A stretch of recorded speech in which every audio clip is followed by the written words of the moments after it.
नमस्कार दोस्तों, आप सभी का स्वागत है आपके अपने YouTube channel exam selection point पर। मैं हूं आपका साथी विपिन। जैसा कि आप सब जानते हैं कि जो ALP CBT 2 की परीक्षा होती है उसमें आपका जो CBT 2 में पार्ट ए वाला पोर्शन है जिसको हम लोग कहते हैं basic science and engineering drawing, तो उसमें वो आपका बेहद एक इम्पॉर्टेंट रोल प्ले करता है आपका CBT 2 क्लियर करने में और फाइनल मेरिट तक पहुँचने में भी। तो मुझे यह बेहद ही खुशी हो रही है कि मैं आपको बताना चाहता हूँ कि पार्ट ए जो आपका है basic science and engineering drawing वाला, उसमें आज से मैं आपको सारे चैप्टर्स पहले मैं आपको थ्योरेटिकल पोर्शन समझा दिया करूँगा। तो हमारा जो आज का पहला टॉपिक है वो है ऑक्यूपेशनल सेफ्टी एंड हेल्थ। जो भी स्टूडेंट यहाँ पे नए हैं वो इस चैनल को सबसे पहले आप सब्सक्राइब अवश्य कर दें और बेल आइकन को दबा दें ताकि आपको इससे संबंधित सारी नोटिफिकेशंस और न्यूज़ आपको पता चलती रहे टाइम टाइम पर, ताकि आप देख पाएँ। और इस थ्योरेटिकल पोर्शन के बाद मैं बताना चाहता हूं कि आपको डेली ALP प्रीवियस ईयर जो भी लोको पायलट की परीक्षा में basic science and engineering drawing particular topic से रिलेटेड जो भी आपके क्वेश्चंस आए हैं, न्यूमेरिकल्स आए हैं, थ्योरेटिकल क्वेश्चंस आए हैं, उन सब को मैं इस तरीके से आपको बता दूंगा ताकि आप अपनी तैयारी को और पुख्ता कर सकें और अपने सपने को साकार करने के लिए आप कदम आगे बढ़ा सकें। साथ ही साथ मैं ये भी बताना चाहूँगा कि यह जो मैं आपको आज पढ़ा रहा हूँ ये दोनों भाषाओं में होगा, बाइलिंगुअल रहेगा। तो आपको जो मटेरियल रहेगा वो इंग्लिश लैंग्वेज में प्रोवाइड किया जाएगा और मैं इंग्लिश और हिंदी दोनों भाषाओं में आपको इसको समझाऊँगा, ताकि जो दोनों भाषाओं के अभ्यर्थी हैं, कुछ बच्चों को ये कभी कभी क्वेरी रहती है कि इंग्लिश लैंग्वेज में ना तो मटेरियल मिलता है और ना तो कोई समझा पाता है, तो मैं आपको दोनों भाषाओं में आराम से इसको बताऊंगा। तो आइए हम चलते हैं आपको आगे इस टॉपिक से रिलेटेड जो भी अब टॉपिक्स हैं उनको मैं आपको पढ़ाऊँगा। So the first topic is accident in safety health and measurement. तो आप जान रहे हैं accident, what is accident friends? तो accident is unknowingly the incident which has uncontrollable and sad consequences is called an accident. It means कि which happens accidentally और which is not in our control। मतलब ये है कि जो हमारे आपके कंट्रोल में ना रहे तो उसको हम लोग क्या कहते हैं? एक्सीडेंट कहते हैं। मतलब हमारे आपके कंट्रोल में ये चीज़ें नहीं हैं और अचानक से हो जाए, जिसपे किसी का कोई वश ना रहे, तो उसको हम लोग क्या कह देते हैं? एक्सीडेंट कह देते हैं। अब इसके बारे में और जानते हैं कि workplace accidents of industrial accidents are only those that occur due to error in working conditions and work performance system. So accident can occur anywhere to any person. और अगर इंडस्ट्री की बात करेंगे तो कुछ न कुछ कमियों के ही कारण एक्सीडेंट होता है। ऐसा नहीं कि सारी चीज़ें सही रहेंगी, दुरुस्त रहेंगी तो आपका तभी भी एक्सीडेंट हो जाएगा। Now causes of industrial accident. तो क्या क्या वजह हैं, क्या क्या कॉजेज़ हैं जो इंडस्ट्रियल एक्सीडेंट्स को होते हैं? तो skilled labour always work in protective manner. To keep yourself safe it is necessary to have knowledge of the causes of accidents. In general the main causes of accidents are as follows. So I will be teaching you what are the causes of accident. तो किन किन वजहों से, किन किन कारणों से accidents हो जाते हैं या होते हैं। तो पहला क्या है, आप देख पा रहे हैं, carelessness. It means when any person is carelessness, fact is due to carelessness। तो जब कोई व्यक्ति लापरवाही, carelessness का मतलब क्या होता है हिंदी में आप जानते हैं? लापरवाही। तो जब किसी भी प्रकार की कोई भी लापरवाही होगी, अब वो लापरवाही आपके काम से भी संबंधित हो सकती है, वो लापरवाही मान के चलिए किसी दूसरे के भी कारण से हो सकती है। तो अगर कोई लापरवाही हो रही है तो उसकी कारण से एक्सीडेंट्स हो जाते हैं। तो दूसरा कारण क्या है, आप देख पा रहे हैं यहाँ पे, loss of interest. It means कि कोई भी वर्कर है या कोई भी पर्सन है जिसका इंटरेस्ट नहीं है काम करने में। Sometimes the worker losses interest in the work. मतलब आप जो भी काम कर रहे हैं, जो भी वर्क कर रहे हैं, अगर उसमें इंटरेस्ट नहीं है तो भी there are chances of accidents, आप देख पा रहे हैं। तीसरा कारण क्या है? हैस्टीनेस। हैस्टीनेस मीन्स जल्दी। हिंदी में हैस्टीनेस का मतलब क्या होता है? जल्दी। मतलब आप जल्दीबाजी में जो भी काम करते हैं, तो जैसा कि हिंदी में एक कहावत भी कही गई है कि जल्दीबाजी में कोई काम नहीं करना चाहिए, ठीक है? तो आपको जल्दीबाजी में कोई भी काम नहीं करना चाहिए, इससे आपका काम ना तो प्रॉपर हो पाता है और एक्सीडेंट होने के चांसेस भी ज़्यादा रहते हैं या बढ़ जाते हैं। अब चौथा क्या है, इग्नोरेंस। मतलब अगर आपको जो काम करना है तो करना है, लेकिन अगर आप किसी काम को पूरी जानकारी के बगैर आप काम कर रहे हैं या पूरी इक्विपमेंट की जानकारी के बगैर काम कर रहे हैं, आप किसी चीज़ को इग्नोर कर रहे हैं, तो there are might possibility of accidents can take place. And we come to another topic. अब आप देख पा रहे हैं unsafe hand tools. It means कि जो भी आप हैंड टूल्स यूज़ करते हैं अगर वो सेफ़ नहीं हैं, इट मीन्स कि सही से उनकी मेंटेनेंस नहीं की गई है due to improper maintenance of machines, तो अनसेफ कंडीशन वहाँ पे हो जाएगी। और जब अनसेफ कंडीशन हो जाएगी तो वहाँ पे causes of accidents can take place. तो अब इसके जैसे कि एग्जांपल क्या है, मान के चलिए टॉर्न ग्लव्स। मतलब जो भी ग्लव्स आप यूज़ करते हैं फटा पुराना ना होना चाहिए, बहुत ज़्यादा पुराना नहीं होना चाहिए। तो इस तरीके से और भी कई तरह के जो आपके अनसेफ हैंड टूल्स हो सकते हैं। अब आगे क्या है, अनसेफ ड्रेस। मतलब ये है कि आप जब कभी भी काम करने जाएं तो साफ़ सुथरा ड्रेस पहन के जाएं। इसकी वजह से भी कभी कभार चांसेस होते हैं कि एक्सीडेंट्स कैन टेक प्लेस। अब जैसे होता है कि use of loose clothes, tie, muffler etcetera are also provided in the factory. But कभी कभार कुछ लोग लापरवाही करते हैं, ठंडियों में मफलर लगा के चले जाते हैं, लूज क्लोथ्स पहन लेते हैं, तो मशीनों में फंस जाता है। तो due to this accidents can take place. Now the seventh topic is unsafe layout. It means कि at the time of installation various machines in factories sufficient space should be left for them. Sometimes accident may occur due to insufficient space. मतलब जहाँ भी आप काम कर रहे हैं तो प्रॉपर स्पेस होना चाहिए कोई भी काम करने के लिए। अगर प्रॉपर स्पेसिंग नहीं है तो there is possibility that accidents can take place. Now the 8th topic is wrong method of working. It means कि जो अनस्किल्ड लेबल्स हैं, या आप मान के चलिए कि आपको सही जानकारी नहीं है artisans in the working condition, तो आप अगर पूरी जानकारी आपको किसी काम की नहीं है तो चांसेस हैं कि एक्सीडेंट्स कैन टेक प्लेस। तो इस वजह से जो भी काम करें आप, इसमें सबसे पहले आपको उस काम से संबंधित पूरी जानकारी होनी चाहिए ताकि आप उस काम को भली भांति अच्छे तरीके से कर पाएँ। फिर आपका क्या है कि लैक ऑफ क्लीनलीनेस।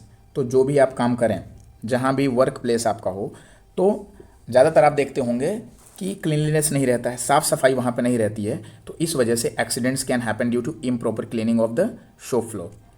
तो इसलिए आपका पैर फिसल गया या और कुछ हो गया, आप थोड़ा सा मान के चलिए कि चल रहे हैं तो हड़बड़ा सा जाते हैं, तो इस वजह से क्लीनलीनेस, आपका साफ़ सफाई प्रॉपर होना चाहिए और इस वजह से भी एक्सीडेंट्स हो जाते हैं। चौथा क्या है, लैक ऑफ डिसिप्लिन। तो हमेशा हर चीज़ में बोला जाता है कि आपको डिसिप्लिन रहना है, तो किसी भी काम को करने के लिए आपका डिसिप्लिन होना बहुत ही ज़रूरी है। Due to lack of discipline the punishment made by the employer become the cause of accident. मतलब आप कभी हंसी मजाक करते हैं, लेकिन काम के टाइम हंसी मजाक नहीं करना चाहिए और प्रॉपर डिसिप्लिन में रहना चाहिए ताकि किसी भी प्रकार की कोई भी घटना या दुर्घटना ना हो। अब अगला टॉपिक क्या है, second topic is first aid. So first aid क्या होता है दोस्तों, on the time of sudden accident और illness the necessary treatment given to the injured person before reaching the doctor और taking him to the hospital is called the first aid. मतलब जो पहला आपका उपचार होता है तो हम लोग इसको क्या कहते हैं, पहला फर्स्ट उपचार। तो जो आपका पहला उपचार होता है, आप लोग हर जगह देखते भी होंगे कि फर्स्ट एड बॉक्स प्रोवाइड किए जाते हैं। तो डॉक्टर के आने से पहले या तो किसी भी जो पीड़ित है, आपका जो इंजर्ड पर्सन है, उसको हॉस्पिटल ले जाने से पहले जो भी ट्रीटमेंट दिया जाता है उसको हम लोग क्या कहते हैं, फर्स्ट एड कहते हैं। तो क्या है कि it is necessary to give proper training of basic first aid to the employees working in the workshop. तो अलग अलग तरह के जो आपके कंडीशंस हैं कि मान के चलिए एक कैसी चोट लग गई तो उनको कैसा ट्रीटमेंट देना है, तो फर्स्ट एड की जानकारी हर एक एम्प्लॉय को हर एक इंडस्ट्री में होना बहुत ही ज़रूरी है ताकि आपका जो पीड़ित है, जो इंजर्ड पर्सन है, उसको आसानी से सेव किया जा सके। अब देखिए एक चीज़ यहाँ पे बताया गया है, the first aid box, a red positive sign is made on the first aid box. तो फर्स्ट एड बॉक्स कैसा होता है, रेड पॉजिटिव साइन रहता है। आप देख पा रहे हैं, ये मैंने फोटो लगाई है। तो इस तरीके से आपका फर्स्ट एड बॉक्स होता है, जो कि हर जगह कहीं भी इंडस्ट्री में आप काम कर रहे हैं वहाँ पे फर्स्ट एड बॉक्स का होना बहुत ही कंपलसरी है और रखा जाना चाहिए, ये मैंडेटरी है। अब फर्स्ट एड बॉक्स में मटेरियल्स क्या क्या हो सकते हैं तो मैं आपको बता रहा हूँ। पहला एक्रीफ्लेविन और मर्क्यूरोक्रोम, ये फिर स्पिरिट अमोनिया, डेटॉल होना चाहिए, tincture iodine, Burnol, sniffing salt, medicated plaster, cotton, hemp और नेट क्लॉथ। फिर आप देख पा रहे हैं कि सीजर्स होना चाहिए, ट्रायंगुलर एंड राउंड बैंडेज होना चाहिए, मेडिसिन ग्लास होना चाहिए, droppers, bamboo sticks, stretchers, potassium permanganate. तो इतनी सारी चीज़ें, all the equipments and all the medicines must be included in this first aid box. Now basic life support, we come to the topic basic life support. So what is basic life spot? A person who is given first aid is called a basic life spot by doctors. तो डॉक्टरों ने उनको क्या बोला है? Basic life spot होता है। अब इसमें क्या चीज़ें होती हैं? ये इंग्लिश अल्फ़ाबेट ABC से शुरू होता है और 3 तरह का ये होता है। तो A for airways, it means अगर किसी को चोट लगी है, जो भी इंजर्ड पर्सन है, victim's airway is not close due to any foreign other objects. तो अगर किसी पीड़ित को जिसको चोट लगी है तो उनको प्रॉपर हवा आने देना चाहिए ताकि किसी भी प्रकार की उनको हवा से संबंधित कोई भी समस्या ना हो सके।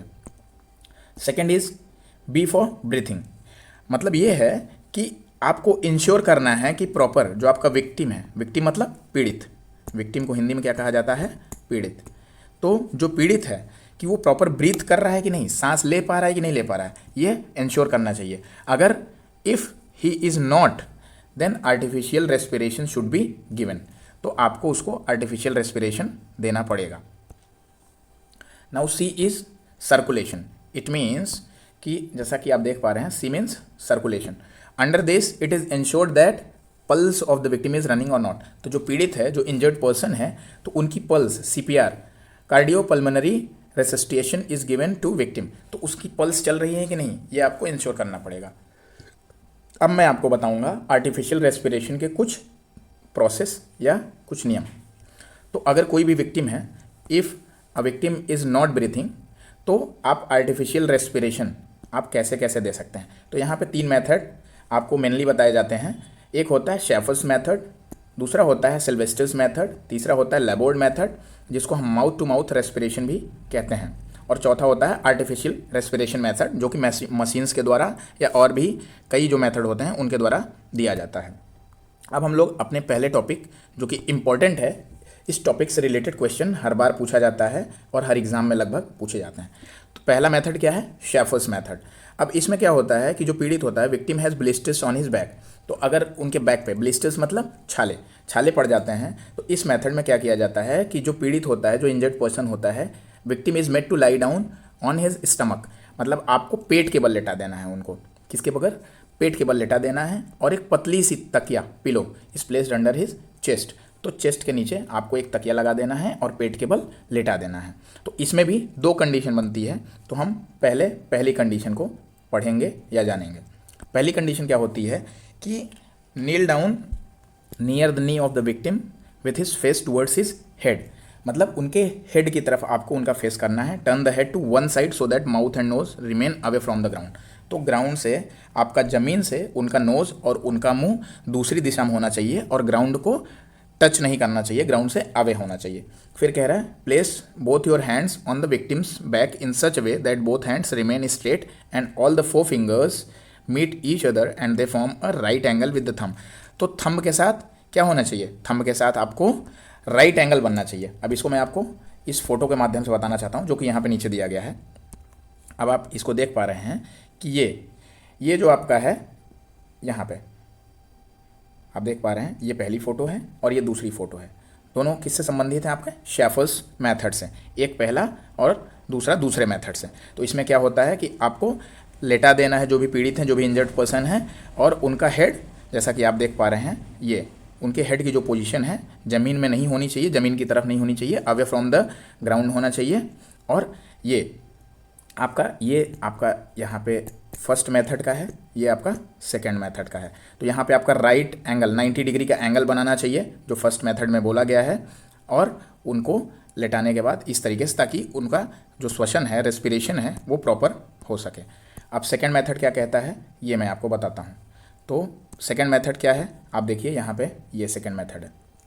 फिर इसमें क्या बोला गया है कि while leaning forward in this position apply pressure on the victim's back, मतलब जो इंजर्ड पर्सन हैं, जो पीड़ित हैं, उनके पीछे, मतलब पीठ पे आपको क्या देना है? प्रेशर देना है। This causes forward pressure on the victims diaphragm, तो उनको सांस लेने में ये प्रेशर डालेगा, तो उनके लंग्स हो सकता है कि तुरंत काम करने लगे, प्रॉपर काम करने लगे।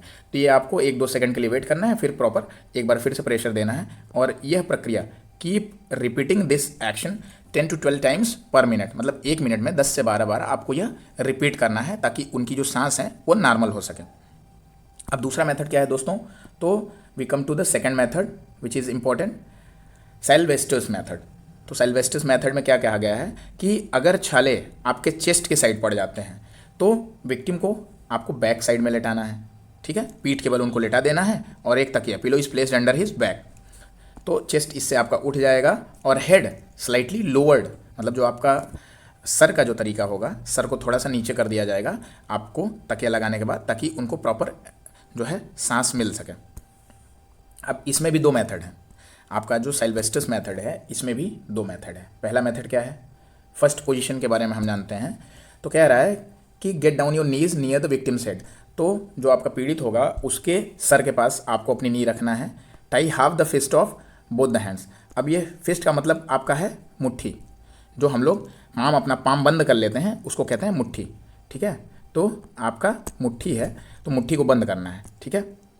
अब इसके बाद क्या है, स्प्रेड द हेड स्ट्रेट। तो आपको हेड को स्ट्रेट करना है। Now slowly bend both the hands of the victim and brick them on the chest. तो चेस्ट पे लाना है मुट्ठी बंद करने के बाद। फिर सेकंड पोजीशन में क्या क्या कहा गया है, आप देखिए ये सेकंड पोजीशन है। अब इस पोजीशन में apply some pressure to the victim's chest. तो चेस्ट पे आपको थोड़ा सा प्रेशर लगाना है आपके हाथ से और 2-3 सेकंड बाद रिमूव द प्रेशर, रिमूव करें ताकि वो सांस को अपने प्रॉपर एक बार ले सकें और एक बार छोड़ सकें। And spread the victim's hand towards his head open in the fist. तो अब ये आपको जो हथेली आपकी बंद थी उसको खोल देना है, मुट्ठी को खोल देना है। और ये सारी प्रक्रिया जैसा कि पीछे भी बताया गया था, ये आपको 10 से 12 बार 1 मिनट में करना है ताकि उनकी ब्रीथिंग नॉर्मल हो सके। तो 2 मेथड पढ़ा हमने दोस्तों, पहला सिल्वेस्टर मेथड और फिर उसके पहले शेफर्स मेथड। अब सिल्वेस्टर मेथड से संबंधित ये फ़ोटो दी गई है, हमने फ़ोटो को लगाया है। तो अब मैं आपको बताता हूँ, इसमें देखिए ये पहला मेथड था हमारा, ठीक है। तो पहले मेथड में क्या करना था, ये मुट्ठी बंद करनी थी, तकिया यहाँ पे लगाना था आपके पीठ के नीचे और इनका सर ताकि थोड़ा सा झुका रह सके, ठीक है। ये पहला मेथड था। दूसरे मेथड में क्या करना था कि आपके उनके हाथों को यहाँ पे ओपन कर देना था। ये जो मुट्ठी बंद थी पहले मेथड में, इसको ओपन कर देना था ताकि उनकी सांस लेने की जो प्रक्रिया हो सके वो नॉर्मल हो सके, ठीक है। तो अब हम चलते हैं अपने तीसरे मेथड की तरफ, जो कि इम्पॉर्टेंट है आपका एग्जामिनेशन पॉइंट ऑफ व्यू से, लेबर्ड मेथड, ठीक है। तो लेबर्ड मेथड क्या होता है, it is also known as mouth to mouth respiration, मतलब मुंह से मुंह में सांस भरना। In this method respiration is completely by filling air directly in the mouth of the victim. तो जो भी इंजर्ड पर्सन है, हु इज इंजर्ड, तो इंजर्ड पर्सन के आपका क्या डायरेक्ट मुंह में आपके सांस भरना है अपने मुंह से, ठीक है। ये आपका होता है Laborde method. Mouth to mouth respiration is accomplished by following 2 positions. अब इसमें भी 2 पोजिशन है, जैसा कि शेफर्स मेथड और सिल्वेस्टर मेथड में आपने 2-2 मेथड पढ़ा, 2-2 पोजीशंस पढ़ी, तो इसमें भी आपका 2 पोजीशन है। पहला पोजीशन क्या कह रहा है कि make the victim lie down on his back. तो पीठ के बल उनको लेटा देना है, एक तकिया लगाना है उनके पीठ के नीचे। तो उसके बाद फिर आपका क्या करना है कि आपका उनका फेस थोड़ा सा बैकवर्ड की तरफ आ जाए और अपने मुंह में उनके सांस देना है या भरना है। सेकेंड मेथड या सेकेंड पोजीशन इसमें क्या है, जो कि आपकी लेबर्ड मेथड के अंतर्गत आएगी, वो ये है क्लीन द विक्टिम्स माउथ थोरफली, मतलब आपको जो पीड़ित हैं उनका मुंह अच्छे से साफ करना है। और now cover his open with a cloth and close his nose with 1 hand and forcefully blow air in his mouth. तो आपको अपने मुंह से डायरेक्ट उनके मुंह में मुंह नहीं लगाना है, एक कपड़ा लगाना है, उसके बाद उनका नाक बंद करना है अपने हाथ से और तेज़ी से एक प्रेशर से अपने मुंह से उनके मुंह में सांस भरना है, ठीक है, और ताकि उनका लंग्स जो है एक्सपैंड हो सके। और जैसा कि ऊपर के 2 मेथड में बताया गया, शेफर्स मेथड और सिल्वेस्टर मेथड में, तो इसमें भी आपको 10 से 12 टाइम्स पर मिनट यह बार बार प्रोसेस करते रहना है ताकि उनकी जो सांस है वो नॉर्मल हो सके। फिर आगे नोट में क्या लिखा गया है आप देख रहे हैं यहाँ पे नोट में।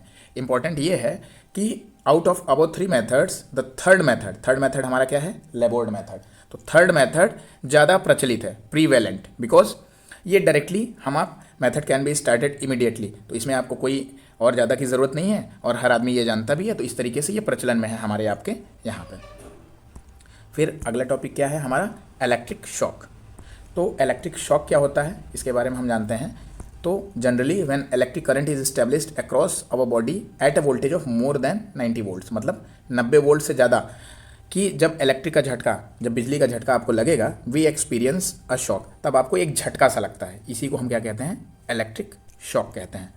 तो इलेक्ट्रिकल सेक्टर में ये बहुत ही सेंसिटिव सेक्टर है, आप जानते ही हैं। तो possibility of continuous accidents during work is more. अब क्या क्या कारण है? What are the causes of electric shocks, we will study. तो कॉजेज क्या हैं? आप जानते ही हैं कि जब speed of electric shock is high, it means 3 into 108 metre per second, तो वो हमारा जो आपका ब्लड फ्लो होता है ना, ह्यूमन का blood flow of our body, ये एडजस्ट नहीं कर पाता है। तो इस वजह से बहुत ही तेज का इलेक्ट्रिक झटका लगता है। ठीक है, अब हम जानेंगे कि क्या क्या damage cause to human body by an electric shock. तो इसकी वजह से क्या क्या हो सकता है या क्या क्या आपको दिक्कतें परेशानियां हो सकती हैं। तो आप जानते हैं there may be blisters on the body, छाले पड़ सकते हैं। The flash of any part may get burned, मतलब आपके शरीर का कोई भी हिस्सा जल सकता है। ब्लड फ्लो में ऑकर, इट मीन्स कि आपका जो ब्लड का फ्लो है, वो ब्लड का फ्लो कभी कभार अफेक्टेड हो जाता है। तो अफेक्ट हो जाता है तो ब्लड फ्लो रुक जाता है। इसी वजह से देखते होंगे कि लगातार तेज़ से झटके आपके लगते हैं। फिर चौथा क्या है? देयर में भी ऑब्स्ट्रैक्शन इन ब्रीथिंग, मतलब सांस लेने में आपको दिक्कत हो सकती है। पर्सन में फेंट मतलब आपका कि जो बंदा है जिसको इलेक्ट्रिक शॉक लगेगा तो वो बेहोश भी हो सकता है। ठीक है, तो फेंट हो सकता है। फिर a person can die due to cardiac arrest, मतलब अगर किसी को मान के चलिए कि कार्डियक अरेस्ट आया, दिल का दौरा पड़ा इलेक्ट्रिक शॉक लगने की वजह से, तो उसकी मौत भी हो सकती है। ठीक है, isolating a person from electric contact, isolate का मतलब ये होता है कि आप उनको दूर कर दें। तो isolating a person from electric contact, अब कैसे आप करेंगे इसके बारे में हम जानते हैं। तो पहला क्या है? Switch off the machine equipment और remove the plug top from the main load और switch off the power line, मतलब पावर लाइन को, आपके जो कॉन्टैक्ट है पावर लाइन का, उसको ख़त्म कर देना है, ताकि जब पावर सप्लाई ही नहीं आएगा तो इलेक्ट्रिक शॉक जो पर्सन को लग रहा है, जो इंजर्ड पर्सन है, वहाँ से कॉन्टैक्ट खत्म हो जाएगा और उसको बचाया जा सकता है। फिर दूसरा क्या है? It is difficult to do any of the above stand और a rubber mat a dry wooden, तो मतलब आप किससे कर सकते हैं? आपको लकड़ी या तो आप मान के चलिए रबर, जो कि बैड कंडक्टर्स ऑफ इलेक्ट्रिसिटी होते हैं। तो किससे आपको मान के चलिए कि जो इंजर्ड पर्सन है उसको मारना है? Bad conductors of electricity. ठीक है, तो जो भी बैड कंडक्टर्स हैं उनसे आप पर्सन को मान के चलिए कि डंडे से आप कहा जाता है ना कि थोड़ा सा झटका मार दो या डंडे से मार दो तो वो गिर जाएगा, या उसको जो करंट मार रहा है वो छोड़ देगा। ठीक है, फिर क्या है कि carefully when getting rid of electrical contact the victim should fall in the ground due to shock so that he does not get more hurt. अब उसको जो गिर जाता है तो उसको फिर बाकी जो मेडिकल ट्रीटमेंट है वो आपको तुरंत देना चाहिए। ठीक है, अब नोट में क्या लिखा गया है? A shock caused by current of less than 1 milliampere, M का मतलब है आपका milliampere, is not felt, मतलब 1 मिली एम्पियर से कम का झटका अगर करंट लग रहा है आपको तो वो महसूस नहीं होगा। तो इसलिए safety rules for electricity machine operators in factory should adopt the following electrical safety rules. तो आपको बहुत सारे विभिन्न प्रकार के इलेक्ट्रिकल सेफ्टी रूल्स अपनाने होंगे।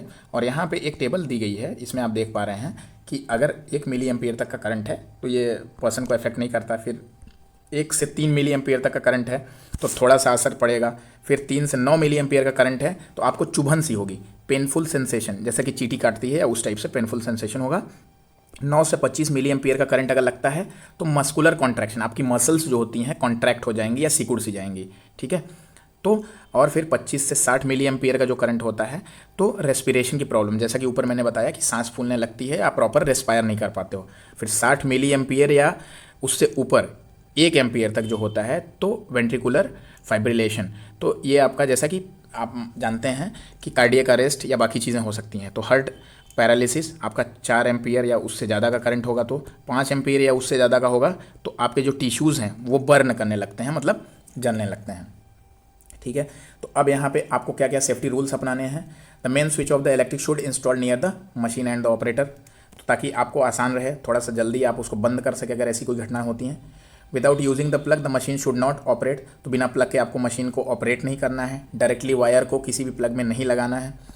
A fire extinguisher containing carbon tetrachloride, मतलब आपका CCl4, तो कार्बन टेट्राक्लोराइड से कंटेन किया हुआ fire extinguisher should be use to extinguish the fire in the electrical wire, ये आप लोग जानते हैं। अब आगे हम देखते हैं इसमें क्या है।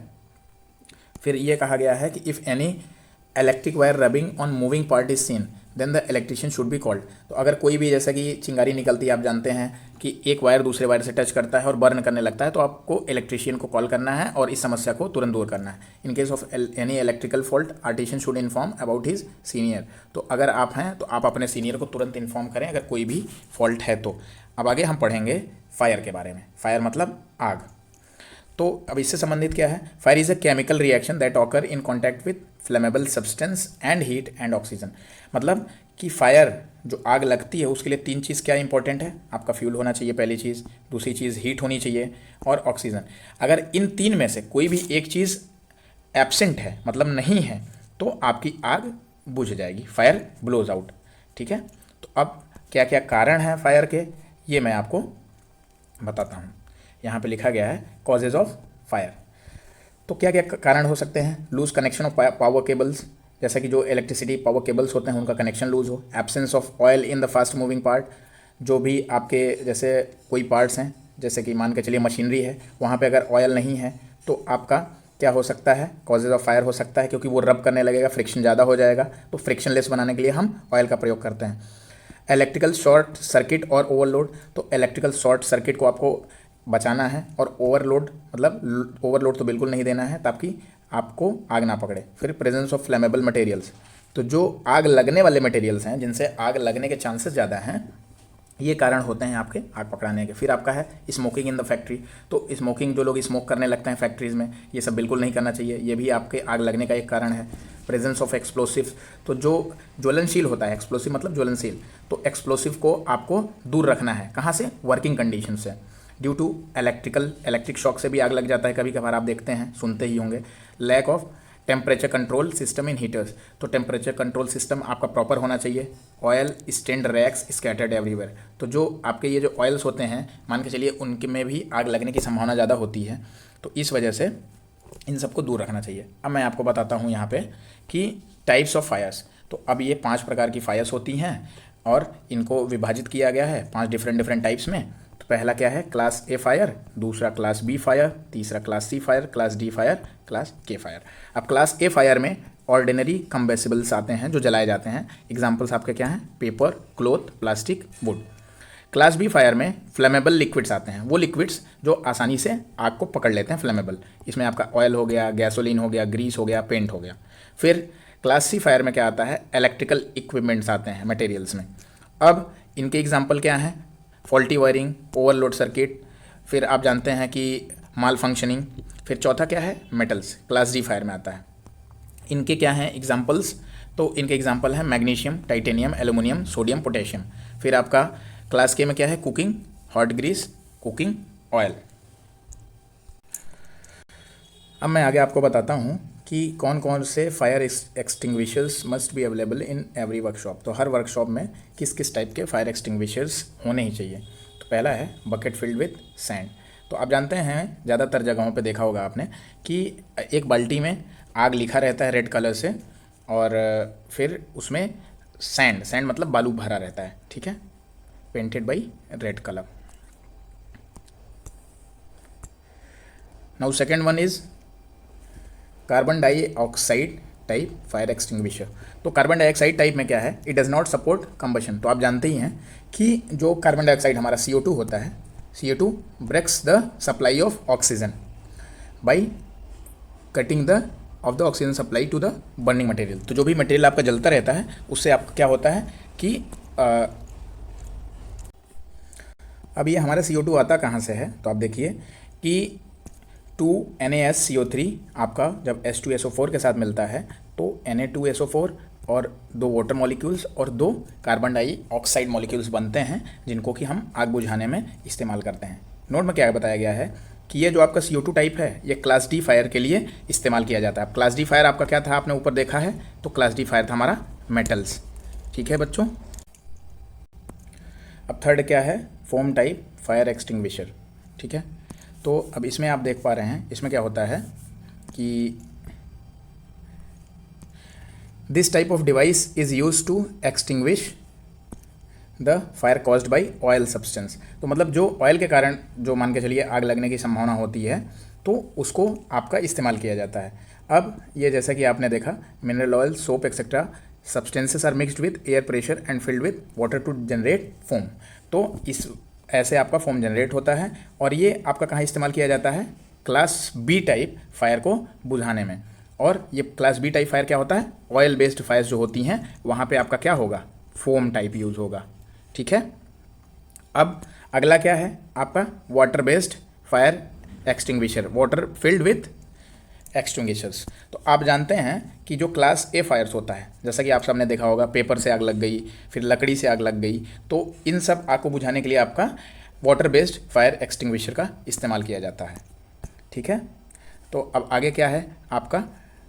Dry powder type fire extinguisher. तो ड्राई पाउडर कहाँ कहाँ इस्तेमाल होता है? अब इसमें क्या होता है आप देखिए, in this type of machine powder is filled with air pressure without water. मतलब कि एयर प्रेशर के साथ एक पाउडर मिक्स किया जाता है, इसमें वाटर नहीं होता है। अब ये कहाँ पे इस्तेमाल होता है? This device is use to extinguish class D type fire. Class D में आपका क्या था? अभी आपने ऊपर देखा कि सारे मेटल्स। ठीक है। अब अगला क्या है? Carbon tetrachloride, CTC type fire extinguisher आपका है। अब इसमें क्या कहता है? इसको हम एक और नाम से जानते हैं जिसका नाम है हेलन टाइप फायर एक्सटिंग्विशर। ठीक है। तो अब ये क्या होता है? सभी प्रकार की आग को बुझाने में यह कारगर साबित होता है या यूज होता है। ठीक है। अब इस CCl टाइप में आपका क्या होता है कि कार्बन टेट्राक्लोराइड CCl4 या तो ब्रोमोक्लोरो डाईफ्लोरोमीथेन, ये दो चीज़ें इस्तेमाल की जाती हैं एयर प्रेशर के साथ।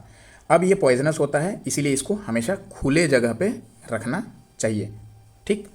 अब ये क्या कहा गया है कि ये सारे टाइप की आग को बुझा सकता है, लेकिन specially suitable and safe to use on electrical equipment, क्योंकि महंगा भी होता है, केमिकल भी है, और भी आपका जैसे मैंने ऊपर बताया कि आपका क्या होता है? पॉइजनस होता है। तो इसलिए इसको इलेक्ट्रिकल इक्विपमेंट टाइप के फायर्स में ज़्यादा इस्तेमाल किया जाता है। अब मैं आपको बताता हूँ, यहाँ पे एक हमारा ये डायग्राम है जिसके माध्यम से ये आपका क्या है? Types of fire extinguishers and there uses. तो किस किस प्रकार के फायर एक्सटिंग्विशर्स कहाँ कहाँ यूज़ होते हैं आप देख पा रहे हैं। वाटर कहाँ पे यूज़ होगा? Wood, coal, cardboard and other solid fuel. तो ये आपका सॉलिड है। ठीक है। ये सॉलिड रेड इस कलर से होता है। फिर आपका ये क्या है? Foam type. तो क्रीम कलर से आपका फोम फायर एक्सटिंग्विशर लिखा रहता है। ये क्लास ए और क्लास बी टाइप फायर में यूज़ किया जाएगा। फिर आपका पाउडर। अब ये क्या है? ब्लू कलर से पाउडर लिखा रहता है, पाउडर टाइप फायर एक्सटिंग्विशर। और ये कहाँ कहाँ इस्तेमाल किया जा सकता है? ए में, बी में, सी में, डी में और इलेक्ट्रिकल में। फिर आपका आता है CO2।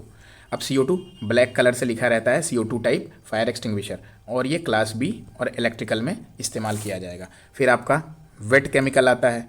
तो वेट केमिकल आपका येलो से लिखा रहेगा, wait chemical type fire extinguisher. और आप कहाँ इसको इस्तेमाल कर सकते हैं? क्लास ए में और क्लास एफ में। ठीक है दोस्तों। तो अब हम इसको आगे चलते हैं। अगला हमारा टॉपिक क्या है? सेफ्टी। सेफ्टी मतलब सुरक्षा।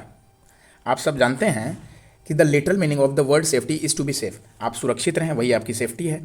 तो अब एक्सीडेंट्स से हमको बचना है, वही आपकी सुरक्षा है। तो safety sign should be posted as posters. Danger साइड must be put on electrical equipment and machines. Every machines must be have a chart for precautions related to possible accidents caused by that machines. Keep bucket filled with sand extinguisher at a proper distance from fire extinguishing plant. तो ये आपके preventions हो गए। ठीक है। फिर अगला क्या है? Keep each tool in its respective tool kit. The main switch MCB should be installed at such places where easily accessible of the workman. First aid kit must be in every workshop. अब आपका types of safety में आएगा self safety, machine tool safety, general workshop safety. तो सबसे पहले हम क्या जानेंगे? सेल्फ सेफ्टी के बारे में। अब सेल्फ सेफ्टी मतलब आपकी सुरक्षा।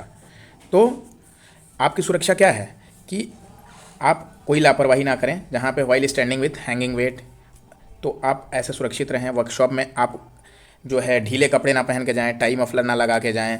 तो ये सब आपका क्या है? सेफ्टी टिप्स हैं। अगला क्या है आपका?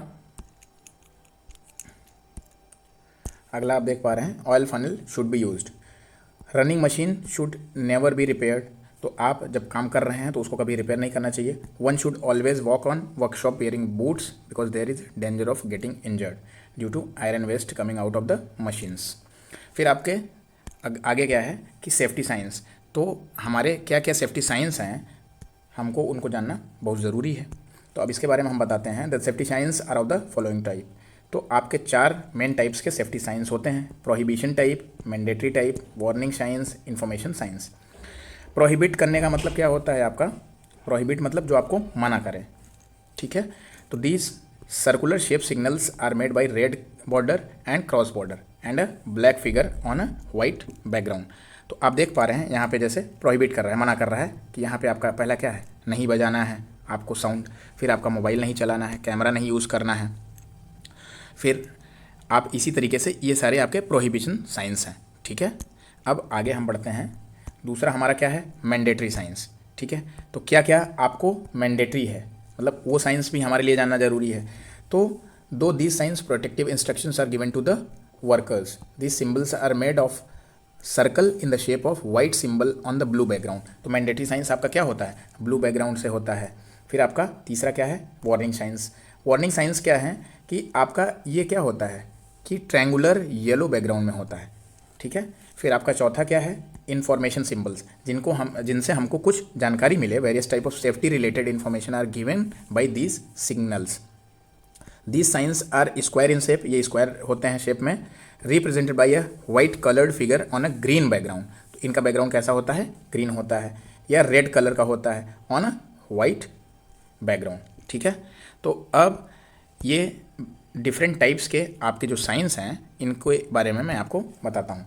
अब ये आपका क्या है, ये वाला आपका मैंडेटरी साइंस है, यहाँ पे लिखा हुआ है। मैंडेटरी साइंस क्या है कि सेफ्टी हेलमेट, आई प्रोटेक्शन, ईयर प्रोटेक्शन, ये सब आपको डिफरेंट टाइप्स के मैंडेटरी साइंस होते हैं।